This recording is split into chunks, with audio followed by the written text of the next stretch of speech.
So I am using, and now you can hear the pristine audio quality, the Twimplex TH53 headset. This is part of the Twimplex series. It's a lightweight premium headset. There's also several lavalier models as well. It's ideal for broadcast, corporate events, presentation, theater. It only works if the transmitter you plugged it into is actually not muted and turned on, by the way. That's a very important feature to the to the audio quality of this microphone product. We do ship this with a whole set of different connectors, so you can order it with a LEMO connector, a TA4F connector, a bare wire connector, a micro dot, XLR connectors. It comes in a variety of colors: black, tan, white, brown, cocoa. It does come with all the accessories you need, so you've got your various tie clips and windscreens. Additionally, a really unique feature of this product is that we have these nano-coated frequency caps that have a super hydrophobic coating that prevents sweat outs and moisture from getting to the actual element of the microphone. And if you look in this picture here, you can see a small plastic container labeled flat cap and one also labeled presence cap. So you can actually switch these nano caps and it changes the frequency response of the microphone. The presence peak obviously gives it a little bit of a presence boost to the frequency response of the microphone. So that's the Twimplex TH53, and that's what I'm using today. I'm glad everyone can now finally hear the audio that I'm transmitting. Also, get back to this. I'm using Shure's IntelliMix Room app software to process the audio today. So I've got it installed on a NUC. That NUC is actually hosting the software that's connected to the YouTube stream. The intent is that this application can provide your DSP processing for all your audio. So it's intended primarily for software codecs like Zoom and Team, Skype, etc., and actually transmits the audio inside the computer using a virtual audio Windows driver. And no need for an external hardware DSP for that audio. So that's how I'm processing the audio today. I'm using a Microflex wireless body pack, which once again, it helps if you turn it on before you start your webcast, to a access point. Access point's transmitting Dante over a network straight to the computer, which is then processed by the IntelliMix Room app software. So let's hit rewind again, ladies and gentlemen, and go back to the beginning of my presentation. I'm glad I had a chance to rehearse that for all of you prior to actually turning on my audio. So yes, I'm looking at the chat window. April Fools, guys. That was a good one.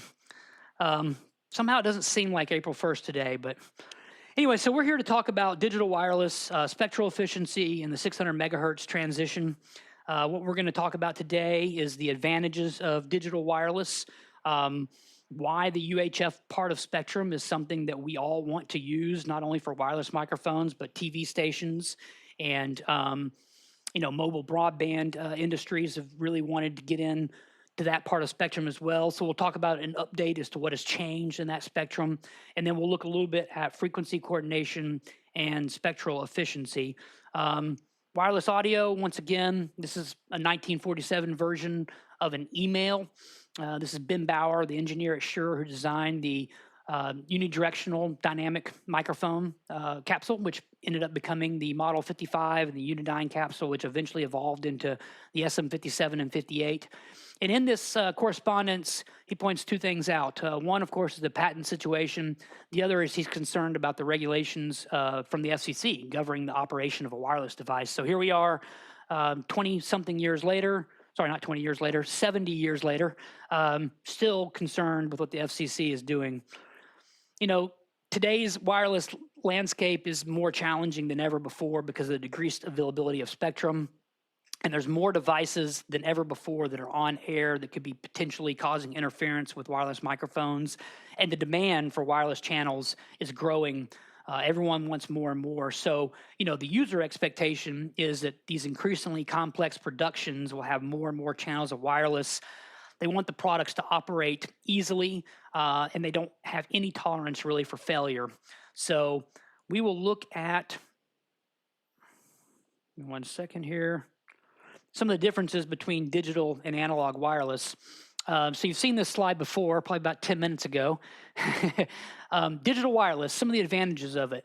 Well, it's got a better audio quality, wider, flatter frequency response, increased dynamic range and signal to noise ratio, less audible artifacts than analog audio, and that's very important. There's an improved RF performance, so reduced intermodulation products and better resistance to multipath and interference. It's also much more spectrally efficient. There's the ability to provide more systems simultaneously with digital wireless over analog wireless, and some products like Shure's UX Digital and Axient Digital have high density mode. Another advantage of digital wireless is it's much easier to encrypt digital wireless than analog wireless, which is virtually impossible to do. So some clients do expect there to be encrypted audio with their wireless as well for types of events that require some level of security. So as we get into this, we want to talk about the difference between analog and digital wireless, and let's look at some things that analog wireless has to do that digital wireless doesn't do. The first is noise reduction. Inherently, in the RF spectrum, there is a certain noise floor and noise present from electromagnetic devices and other things in the air that cause audible artifacts with analog wireless. So analog wireless has to use something called pre-emphasis and de-emphasis to overcome the noise that's inherent in an RF environment. Essentially, this is the same process as what people would do in analog recording for those of us that are old enough to remember, with Dolby and DBX and technology like that. You add high frequencies to the transmitter, which then are demodulated by the receiver in the exact same proportion. What this does is allows the wireless signal to overcome those noises in the RF environment, which typically tend to manifest themselves in the higher frequency range. But those have to be pulled back out. So there is some distortion of that signal through this process. This slide here does a really good job of comparing analog wireless signal to a digital wireless signal. So on the left, you've got analog wireless, and on the right, you've got digital wireless. You can see they both have a carrier wave. The difference is, of course, the analog signal is a sine wave representing the audio, but on the digital side, it's a bit stream. It's zeros and ones that are being transmitted. Inherently, as that signal travels through the air, it's going to be affected by noise in the environment, and you can see that in the fourth graph there from the top, or second from the bottom. You can see how the noise affects that signal. And then when that is demodulated by an analog receiver, you can see that the sine wave or audio signal is actually a little distorted by that noise. But on the digital side, the demodulated digital audio bit stream is completely unaffected by that noise. It represents itself as a series of zeros and ones. So it's much truer to the actual audio that was transmitted when it's demodulated by the receiver in a digital wireless signal. Another characteristic of analog wireless is deviation. So every wireless signal has a carrier frequency. This is what you set your transmitter to, and you set your receiver to it as well. Think of it like you're setting your FM receiver in your car to a certain radio station. That's the carrier signal. When audio signal or dynamic properties are introduced, an analog signal has to modulate. And the more amplitude there is, the wider that signal becomes, up into a certain point, because the FCC does regulate the width of every single wireless signal. So it can only expand so far. A digital signal can be fully modulated and stay fully modulated because it's just transmitting zeros and ones. It doesn't have to deviate from that carrier frequency.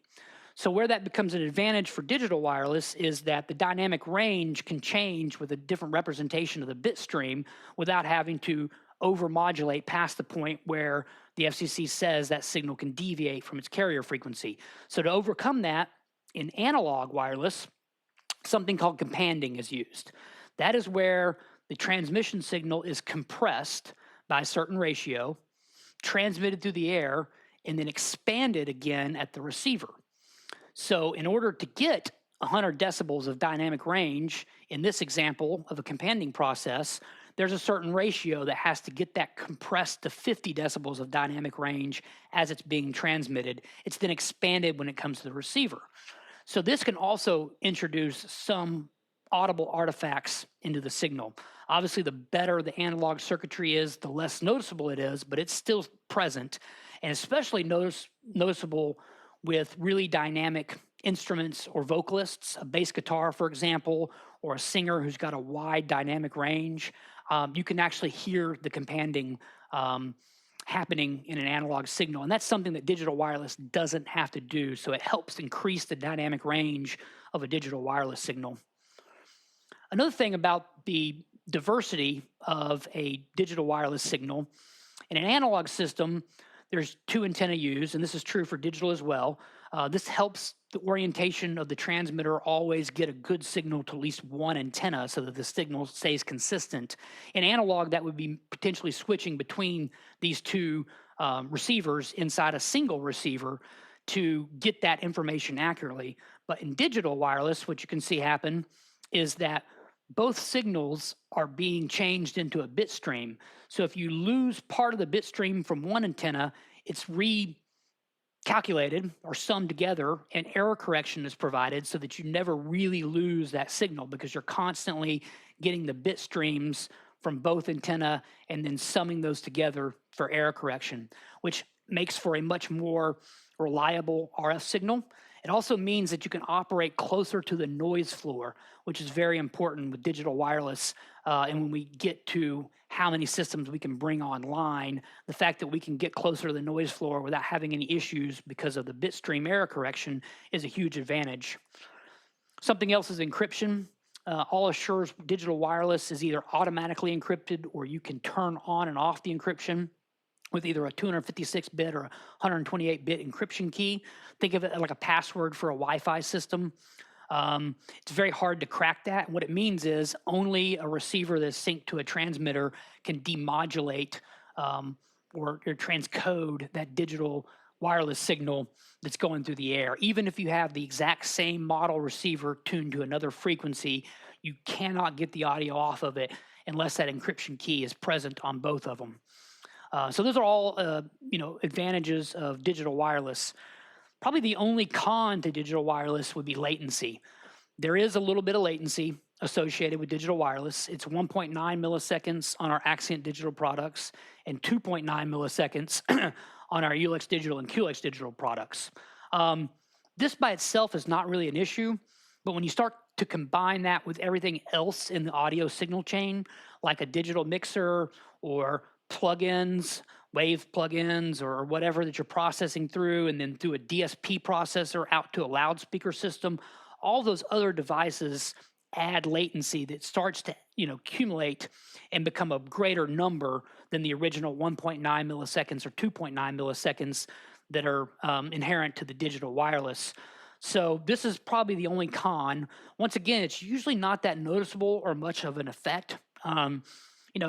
Up to about 3 milliseconds, no one can really tell that. Somebody that's got a really good ear, like a drummer, might be irritated with 3 to 5 milliseconds, but typically it's not a problem until you start to get into 5 to 10 milliseconds for trained performers. When we reach that 10 to 20 millisecond range is when, lay people, normal people watching the performance might start to notice that. And, after 20 milliseconds, it definitely becomes noticeable to everybody. So that would be one inherent con of digital wireless. Typically, it's not an issue, though, because the gear nowadays it's being used from digital signal processing and digital console systems is much faster than it was even 10 years ago or 5 years ago, with a lot of the technology that's in the market and out there being used today. So what doesn't change when you switch from analog to digital wireless? Well, if you've already got a lot of analog wireless, all the antenna and accessories are the same. As long as they're in the UHF range, you can just move in your digital wireless units and to replace your analog wireless. The antenna can stay the same, your antenna combining and splitting, your amplifiers, all of that remains the same. Your antenna distribution, as long as it's UHF based, which it probably would have been if you're replacing analog wireless, also stays in place. So there's no need to change the infrastructure. And even the cables are the same. And this is actually a really big part of an RF system, is the cabling. if you don't use the proper grade of cable, you can lose a lot of signal, even over relatively short distances. Most receivers need to operate between -5 and 0 dB. So if you go beyond that, you will introduce loss or dropouts into the receiver. So it's very important to pay attention to the types of cable that you're using. We have these types of charts available and calculators on our website as well to help out with that, or you can reach out to any of us at Highway Marketing or Shure Applications, and we can help you choose the right cable. So the spectrum and local RF landscape has changed quite a bit over the last couple of years. I'm sure everyone watching this presentation is probably familiar with the 600 megahertz auction that the FCC concluded a few years ago and the subsequent repack of all the TV stations. So, interesting fact, 14% of Americans still watch TV over the air using antenna. A lot of people have cut cable and gone back to that. So it is a relatively small part of the population, but especially in rural areas, in some parts where people have, like I said, done away with their cable, they're still bringing in TV over the air. But 81% of Americans own smartphones. In fact, if you look at the number of smartphones and portable devices that are in use in the US, it actually averages out so that there are more mobile devices in use than there are people in the United States of America. Many of us have 2 cell phones, one for work, one personal, an iPad or a tablet of some sort. There's multiple devices in your household right now probably. So, the broadband industry obviously needs more spectrum, and as a result, they turn to the UHF bands to try to get that. So the UHF bands have typically been reserved for TV stations to operate, right? The UHF TV stations. And also wireless microphones can operate in empty TV channels. But that is like oceanfront real estate when it comes to wireless. There's a lot of reasons that this area from 300 megahertz to 5 gigahertz is so densely populated and regulated. The propagation characteristics of wireless technology really work well in this area. Also, the antenna that you have to use for these types of products are all very manageable in size. When you start to get into lower wavelengths, you need larger antenna to accommodate that, and it becomes kind of unwieldy to think about any kind of portable application or even install application. So really for this reason, the UHF band has been highly sought after. So because of that, the FCC did another auction. The first one was way back in 2007, and there was a transition that happened in 2010. And the last auction actually concluded in the summer of 2017. And that portion of the UHF band was auctioned off to mobile broadband companies, predominantly T-Mobile. This is a picture of the transition timetable, because not only did they auction off that spectrum to the mobile broadband companies, but the TV stations that were permitted to operate in that part of spectrum had the option of being reassigned to new channel assignments in lower frequency ranges. And nearly all of them in the United States of America did ask for a channel reassignment. So in the summer of 2017, the FCC made a plan that was to be conducted in phases in different parts of the country. Every TV market and city was assigned a different phase, and each channel was assigned a new assignment somewhere in the still existing UHF range that was not auctioned off. You can see from this chart here that we're nearly done. There's only 2 phases remaining, so the vast majority of the United States has already transitioned. Here in the Dallas-Fort Worth area, we were in phase 3. Technically, that ended in June of last year, although some TV stations didn't meet their deadline. There has been some issues with construction because there's only so many companies that are able to build and install the equipment needed for this. So there were some delays, but most of that transition has changed over already. So it's a good time to talk about what has happened since. So before the auction, this last auction, the one that concluded in 2017, the UHF range reserved for digital TV stations and wireless microphones and some other devices, not many really. We call those white space devices. Those never really have developed as we thought they might many years ago. Went from 470 megahertz to 698 megahertz, which coincided with TV channels 14 through 51. Well, they auctioned off basically 614 megahertz to 698 megahertz to the mobile broadband and data companies. So essentially, that's everything above channel 37 to 51 was auctioned off. And all those TV stations that had been broadcasting in that 600 megahertz area had to be reassigned to lower channels. So here in the Dallas-Fort Worth area, prior to this transition, there were 10 empty TV stations. Now there are technically 2 empty TV stations, although there are a couple of low-power TV stations that typically, if you measure their signal strength in just about every area of Dallas-Fort Worth, you can operate a wireless microphone easily on top of them. So really, we've got about 5 stations we can use now. But that has impacted people who own wireless microphones that was not in the 600 megahertz area. You know, just because you didn't have 600 megahertz wireless doesn't mean that you might have a product that is technically legal but does not operate anymore in a particular market. So if you look at this slide here, it really shows what has happened to our spectrum range. We're really now operating in channels 14 through 36, where there are MPTV channels or where a TV station's signal strength is below a certain level and you can operate on top of it. Channel 37 is reserved for radio astronomy and wireless medical telemetry, and that's a very important channel to avoid. You know, that is in constant use right now, especially in the current situation with healthcare. So you need to avoid channel 37. However, there's a small sliver of 2 megahertz above channel 37. It's called the guard band. We can operate unlicensed and licensed wireless microphones that don't transmit more than 20 milliwatts in that area. There's also something called the duplex gap, where we can operate unlicensed and licensed wireless microphones in portions of that gap as well. Once again, the limit on the transmit power is 20 milliwatts there, where you'll notice in the TV area between 470 and 614, you can actually operate unlicensed up to 50 milliwatts and licensed up to 250 milliwatts.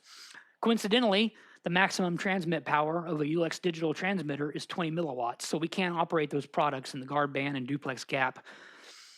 You know, this are the kind of areas that we do have still available to us for wireless microphones. Once again, predominantly we use wireless microphones in the UHF area for a whole lot of reasons, but VHF is open. In Dallas-Fort Worth, for example, there are 4 MPTV stations, and you can purchase Shure UHF Digital and QLX Digital wireless in that range. And it is actually a pretty viable option in most cases. We do recommend scanning on site ahead of time because the noise floor in the VHF area is significantly more than what we typically see in the UHF area. The 900 megahertz area, we do have products there. That's an unlicensed area of spectrum, but there are some products that work there. The 1.9 gigahertz band is called the DECT band. The FCC has some different rules for operating in that area.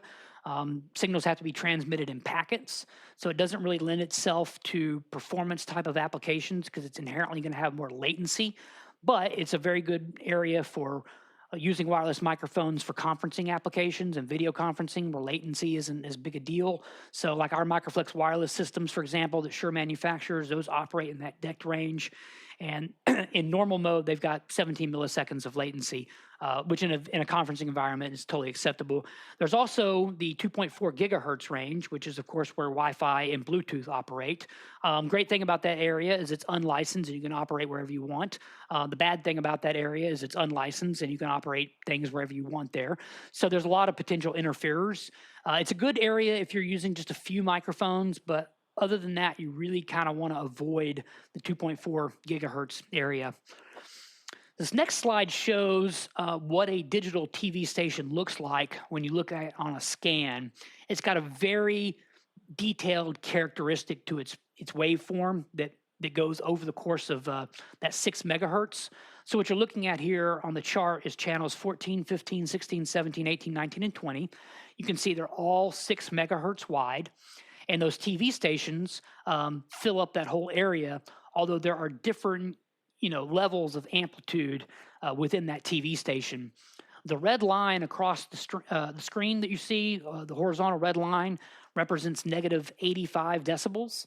That is the area that you can reliably operate a wireless microphone if the signal of the noise floor is beneath that or the signal of the TV station is beneath that. So you see 16 and 17 in the slide, we could put wireless microphones on top of. Also, 15 is wide open.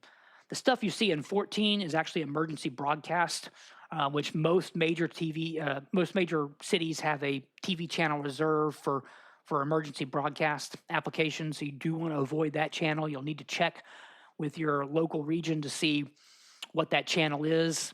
It's channel 16 here in the Dallas-Fort Worth area. So if you look at channel 19, that's going to present some problems as it is over that negative 85 decibel threshold. Here is a picture of the TV stations in Miami, Florida after the repack. And much like many other cities, there's not a lot of empty TV stations left. You can see that 15 is empty, 20 is empty, 33 is empty, 34 is a low power. You can see it way beneath that negative 85 threshold there. 35 and 36 are usable as well. But the rest of the channels would present challenges to using a wireless microphone, either analog or digital, on top of. What you're seeing on the bottom of the screen is our frequency ranges for some of our digital products. So Accent Digital, or the AD on the bottom, Shure sells that in the G57 plus range. So there's an advantage there, and that product can tune anywhere into the wireless portion of allowable spectrum in the United States. So you can travel from city to city and find a clean channel. ULX Digital and QLX Digital come in a couple of different frequency ranges, G50, H50, J50A. And so that's going to vary by area as to what the best frequency range for those products are. You know, with the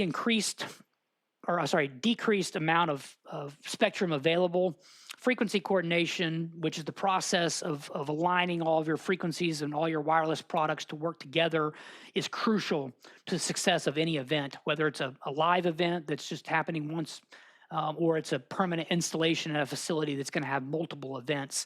You know, we do the coordination for a couple of reasons. We want our wireless devices to avoid outside interference from TV stations, other wireless microphones, and we also want to coordinate to make sure we don't have any system-to-system interference as well. Here's a picture of a clean noise floor. This is a great landscape to operate on top of. You see the TV channels are really way beneath that negative 85 threshold. This is not untypical to see inside a building, even in a metropolitan area with lots of TV stations.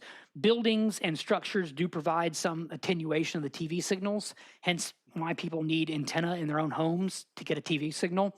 But you'll see it's a very clean operating signal. You can see right there in channel 36, you do have a wireless microphone signal that measures up to about negative 55 dB there. So that's a good environment. And then let's look at an example of a bad environment. So what we have going on here is quite a few TV stations, also quite a few wireless microphone signals or potentially in-ear monitor transmitters as well. And we see some of the intermodulated products appearing in the scan as well that make it a very dense and crowded noise floor. So, you know, RF coordination is going to be really, really important in an area like this. One thing about wireless microphones, obviously they all have to have a unique frequency, right? You can't have two microphones using the same frequency. They're going to knock each other off the air. And different types of wireless microphones and in-ear monitors require more or less spacing between them to successfully operate. We'll look at the wireless Workbench software in a few minutes, but we actually have profiles for all the Shure wireless as well as other manufacturer wireless that does have the minimum spacing recommendation. If you're not sure what that is, that should be listed in a spec sheet for any kind of wireless microphone product that you see. Typically, analog systems require more spacing than digital systems do. A product like Shure's SLX wireless, it really needs about 1.2 megahertz of space between it. You know, the UHF product, which was our flagship wireless for a long time, requires about 350, 400 kilohertz of spacing between systems, as opposed to the ULX Digital or Accent Digital, which in standard density mode need about 300 kilohertz, or in high density mode, they can get as close as about 125 kilohertz apart. Another product of analog wireless, or any wireless frequencies really, but it's much more apparent in analog wireless, is intermodulation distortion. So this happens when you have multiple transmitters in close proximity together. They actually create a byproduct that appears as, you know, a signal in the RF spectrum. So what you're looking at here on the left is two analog carrier frequencies. And these are spaced far enough apart that they haven't created any intermodulated products. But as they come closer together, you begin to see these intermodulated products appear. Luckily, there's a math and a formula for figuring that out. And software like Shure's Wireless Workbench software will calculate those intermods for you, so you don't have to try to guess as to where they're at. But you want to avoid putting a wireless microphone signal on a potential intermodulated frequency. Otherwise, you get dropouts and other occurrences. So digital wireless is much less susceptible to this phenomena of intermodulated products. What you're looking at here is 9 transmitters and a single 6 megahertz TV station, analog on the left, digital on the right. These are spaced more than 6 feet apart. On the analog side, you do see some smaller intermodulated frequencies start to appear to the right and left of the main carrier frequencies, but you don't see that on the digital side at all. And as we move those transmitters closer together, these are about 8 inches apart, you can see that on the analog side, you begin to create so many intermodulated products that you begin to fill the adjacent TV stations with frequencies that would make those areas unusable for other wireless microphone products. On the digital side, they're there, but they're much less apparent because they're still inside the noise floor. They don't actually manifest themselves above the noise floor. So this is another reason we can use a whole lot more digital wireless systems in close proximity together, because they do not, are not as susceptible to these intermodulated products like the analog wireless is. Now, if you're using one type of wireless product from the same manufacturer in the same frequency range, you can actually use groups and channels. Wireless manufacturers have been doing this for a long time so that it makes it easy to coordinate your wireless to not have these intermodulated products. All of the frequencies or channels within a group are spaced far enough apart not to interfere with each other, as well as to not create these intermodulated products. So if you've got all UX Digital in G50, by all means, pick a group, select channel, make sure you avoid the local TV stations, and your product will work together without having to coordinate it. But the moment you introduce another product, even if it's the same, like UX Digital in H50, for example, or you're introducing Shure SLX analog wireless or another manufacturer's wireless products, or you're using in-ear monitor transmitters, those groups and channels do not work together across these different types of products. So what is Group 1 Channel 12 in UX Digital G50 is not the same as Group 1 Channel 11 in SLX G4. You have to use software of some sort to work out the compatible frequency set. So we obviously recommend using Shure's Wireless Workbench software. And next week we'll be doing some more webcasts starting on using Wireless Workbench. So keep your eyes out for those invitations to come out. But this helps us, the software calculates the minimum channel-to-channel spacing. It also calculates the minimum channel to intermod spacing and will avoid digital TV interference. And it'll allow you to put in any type of wireless product that you're using to include it into that coordination. We also have some tools on our website like the Wireless Frequency Finder. This is useful just like in the scenario of using groups and channels. As long as you're only using one type of wireless product in the same frequency range, our Wireless Frequency Finder will kind of help you determine what the best channel and groups are to use with those products. Some of the other things we have available, if you're interested, we have quite a few YouTube videos on using Wireless Workbench. You can go to Shure's website and pull up the up-to-date spectrum information for your area by going to that online frequency finder. Our user guides are available on pubs.shure.com, as well as the FAQ database. We do have instructor-led masterclass presentations, and we also have, as part of our online training program, a wireless training and certification as well. So if you're interested in any of that, you know, please take a look at Shure's website or contact us at Highway Marketing. We'll be happy to point you in the right position there. I do want to switch over before we take any questions. I want to do some examples of wireless Workbench software. So let's make sure that you can see my screen. Should be changing over to wireless Workbench.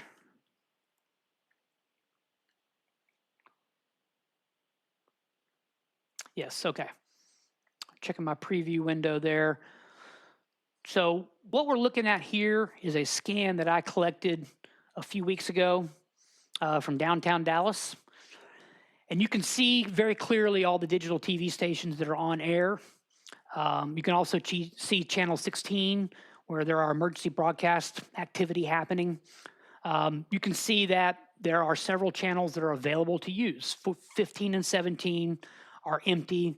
20, 22, and 26 are low power TV stations that didn't register on the scan. So I went into the software and I blocked out the TV stations that coincide with that, so it will not calculate frequencies for any devices in those TV channels, and you can see those are blocked out by the red lines there. So if we just kind of want to do a little example of the differences between analog and digital wireless, we'll just look at some of the Shure products. So I'm going to start with SLX analog. Let's see, let's throw in 8 channels of G4. Let's try to throw in 8 channels of G5, and then let's try to throw in 8 channels of H19. So I'm asking for 24 channels. And when I hit the calculate window here, we came up with 13 out of 24. Was all it was able to calculate. So if you look at the channels there, obviously I didn't pick a frequency range that would have gone into channel 22, but notice I'm only getting 3 or 4 channels of wireless per empty TV channel to adhere to the minimum channel spacing for SLX, as well as and not having intermod products. You can only put 3 or 4 channels of SLX in any empty TV channel. So if I go down here and look at equipment profiles, and we look at Shure, and we scroll down to the SLX product, pick a band G4, and I go into the tuning here, shows the range of that product, and then here it shows my my spacing. So standard 1100 kilohertz between wireless signals with an SLX wireless system. So that's not a lot of channels. I mean, there are arguably a lot of people that don't need more than 13 channels of wireless, but it's rather limiting. So I'm going to clear the coordination workspace here, and I'm going to do the same coordination with our discontinued UHF wireless, which was at the time, for many years, Shure's flagship wireless. So let's see if we can add in 24 channels of UHF G1, and let's see if we can add in 24 channels of H4. So now I'm asking for 48 frequencies. I'm going to hit calculate. Actually did get 24 channels of G4, but I only got 9 channels of H4 there. So let's see if we can throw in a few more channels of G1 into the mix. Nope, that was pretty much the limit there. You can see that it stopped at, well, 26 channels or so. It's calculating maybe a few more frequencies. I'm going to let it run while I zoom in on the window. Notice now that we've got quite a few more systems per empty TV channel. For example, inside 15, it placed 8 frequencies. Inside 17, it placed about 7 frequencies. And that's pretty consistent amongst the other TV channels there. So about twice as many channels per TV channel as the SLX systems.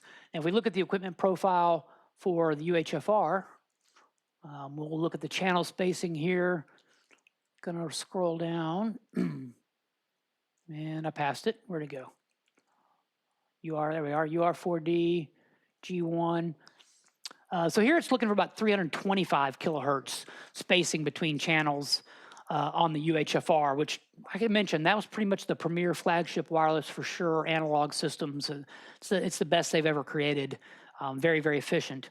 Now let's delete this workspace and look at doing the same thing with ULX Digital.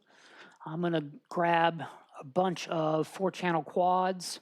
Let's go ahead and see if we can run up to 48 channels in G50. And I'm going to drop in, the same in H50. And now I'm asking for 96 channels. I'm going to hit calculate. So far it's pulled up 46 of the 48 requested frequencies in the G50 range. Remember with UHFR, that was about 26 in that same area, so nearly twice as many. And if we zoom in here on the different TV channels, we can see that we've really increased the number of wireless microphone systems per TV channel. It's averaging 12 plus.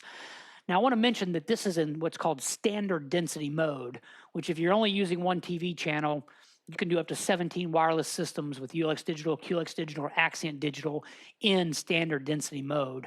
We also have a mode of operation called high density, where the signals are placed much closer together. The actual range of modulation of the carrier frequency is reduced, as is the transmit power. So the only con to using high density mode is you do lose a little bit of distance transmission. You're still pretty good up to 200 feet if your antenna system is good and everything's placed in the right place. But we're going to do the same exercise with ULX Digital, but this time we're going to do it in high density mode. I'm going to ask for 90 channels in G50, and in H50, we're going to ask for 90 channels as well. So I'm looking for 180 channels of wireless and 5 empty TV channels. You hit calculate. It found 90 frequencies for high density mode G50. And let's see what we got for H50 here. Well, we got to scroll a long way to get to H50. There we are. Pulled up 41. That's because there's only, 2 stations there that overlap with H50.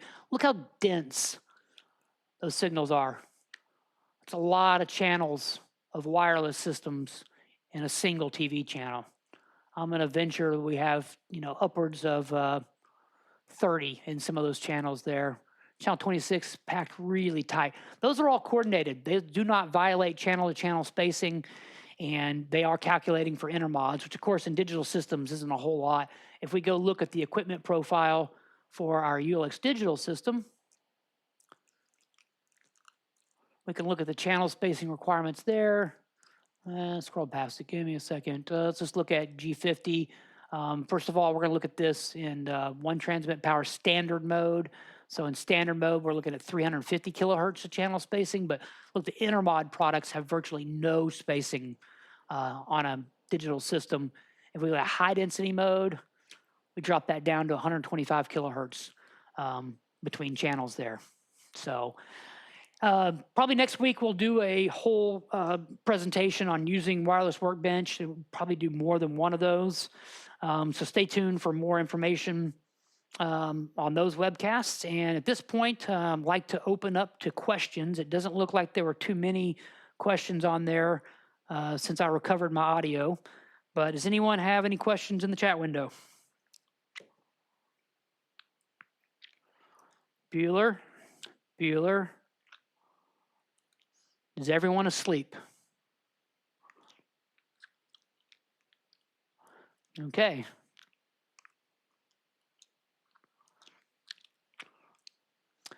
When is SLX going away? Don't know, Sean. It's been on the market since like 2003. So, it's definitely been around for a long time. So we'll see what happens in the near future. But as of right now, SLX is still a current product in the line. Yes, Peggy, this has been recorded, and we will post this on our YouTube channel. We'll be posting all of our webcasts on there. So if you have customers or clients or anyone else, then, please refer them back to this. I know a few of you have already expressed a lot of questions that come from clients when you quote SLX or ULX or something like that.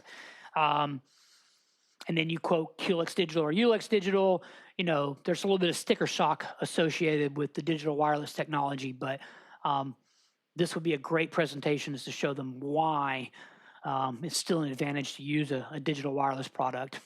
And it looks like Wes has said the next session we can talk about setup generic. Yes, we'll talk in depth about wireless Workbench. Probably going to try to do that on Tuesday or Wednesday of next week. So.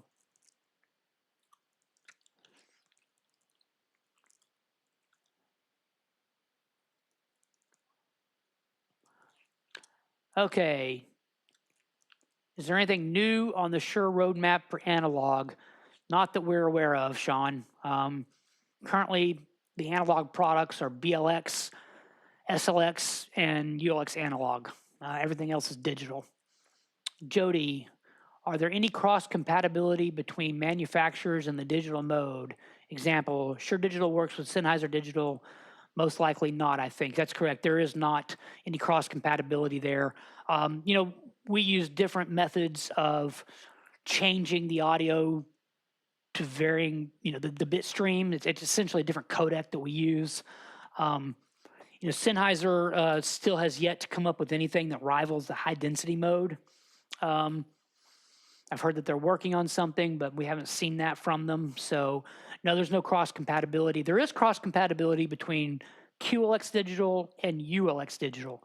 So you can use a ULX digital transmitter with a QLX digital receiver and vice versa. However, the IR sync and the encryption do not work, so you'll have to manually set those on either the transmitter or receiver, but they use essentially the same codec scheme for synthesizing the audio into a digital bit stream.